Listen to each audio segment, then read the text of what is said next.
मकर संक्रांतीचा सण सुरू होताच येवल्यात आनंदाऐवजी भीतीचं वातावरण निर्माण झालंय। बंदी असूनही नायलॉन मांजाचा सर्रास वापर होत असल्याने सणाला गालबोट लागले। नाशिक शहरातील गंगा दरवाजा परिसरात नायलॉन मांजामुळे एक तरुण गंभीर जखमी झालाय। नवनाथ शिवाजी पवार असं या तरुणाचं नाव असून त्याच्या चेहऱ्यावर अचानक नायलॉन मांजा अडकला आणि क्षणार्धात आनंदाचा क्षण भीषण अपघातात बदललाय। या घटनेमध्ये नवनाथच्या चेहऱ्यावर आणि हातावर गंभीर जखमा झाल्या असून तब्बल 11 टाके घालावे लागले आहेत। नायलॉन मांजाची धार इतकी तीव्र होती की रक्तबंबाळ अवस्था झाली आहे।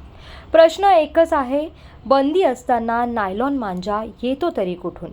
या घटनेमुळे नायलॉन मांजाचा प्रश्न पुन्हा एकदा ऐरणीवर आला आहे आणि जर वेळेत कठोर कारवाई झाली नाही तर पुढचा बळी कोण असेल हा प्रश्न आता उपस्थित होत आहे। प्रशासनाने तातडीने कठोर पावले उचलावीत अशी आता नागरिकांकडून जोरदार मागणी होत आहे।